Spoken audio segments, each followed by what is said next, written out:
One last question. Is Pac still alive? Nobody knows. Y'all good? Yeah, we good. Thanks a lot, man. We're showing you both sides, and if you look at our lives and look at our music, you'll see where each side takes us. Because right now, we side by side, hitting the money.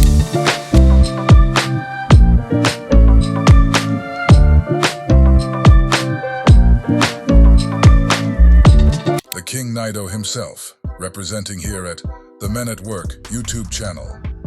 And don't forget to subscribe and comment. Greetings from all kings and queens, African Americans for various reasons, how Black America fell out of love. Black on black crime. The black kings in the jungle are all being set to their downfall. Black community should realize this is a trap to put you down.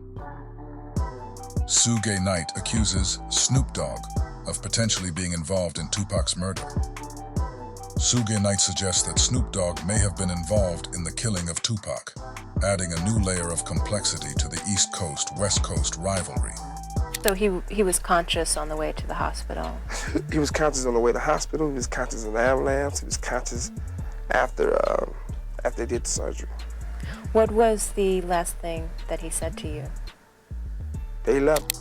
He claimed that Snoop Dogg knew about the issues between Tupac and Biggie, adds a new layer of complexity to the infamous East Coast-West Coast rivalry. Snoop Dogg's jealousy of Tupac may have led to him not following Tupac to Vegas and not being in the car when Suge and Tupac were shot. With Tupac, though, in regards to Tupac, I heard a story, did you give him different advice that night on where to go? I didn't give him no advice. Right. We wasn't seeing eye to eye. Right. So. Saying during the Tyson. Yeah, this incident that I'm explaining to you right now was the day before that. Okay. So when they got to Vegas, they went their way, I went back. I mean, when we got to LA, they went to Vegas and I went home. That's why I wasn't in the car with them. Snoop Dogg's absence from the fight in Vegas may have been suspicious, as Suge Knight believes he had prior knowledge of an attack. Suge suspects believe Snoop was involved in the ploy to kill Pac because Snoop listened to the shooting by play on his radio. Only way you would have a radio if you was at the fight with us and you had a security detail.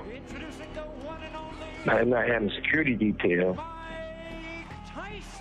what are you doing with the radio? Snoop Dogg knew all about it, regarding the events leading up to the fight with Pac. Suge Knight's claim that Snoop Dogg's collaboration with a known killer is a form of betrayal raises questions about their feud and motives. If it's true what they say, face to face, it's gonna be a lot of explaining to do. I really gotta have a real conversation with Snoop, Knight said. I knew that Pac did everything right by him, by putting him on all eyes on me, speaking about him, and being real with him. And if it's true what they say, face to face, it's gonna be a lot of explaining to do.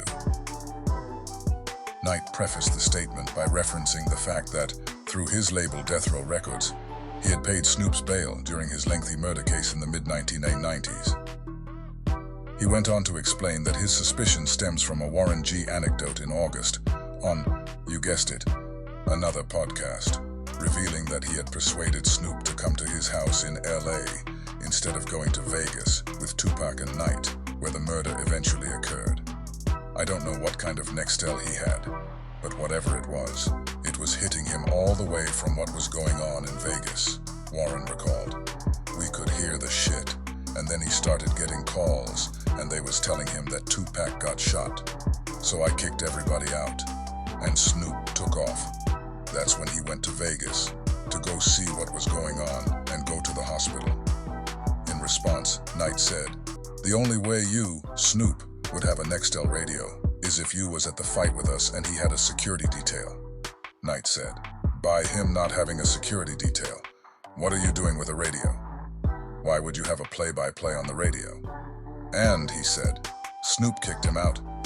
Then he came to the hospital, he continued. Snoop never came to the hospital, period. As it stands, Dwayne Keefe D. Davis is the only suspect in the nearly 30-year investigation.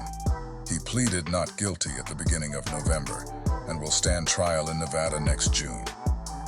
According to the Las Vegas Metropolitan Police Department, 27 years the family of Tupac Shakur has been waiting for justice. We are here today to announce the arrest of 60-year-old Dwayne Keefe Davis, aka Keefe D, of Tupac Shakur. Davis was arrested this morning by my LVMPD criminal apprehension team, and this investigation started on the night of September 7th, 1996. It has taken countless hours, really decades, of work by the men and women of our section to get to where we are today.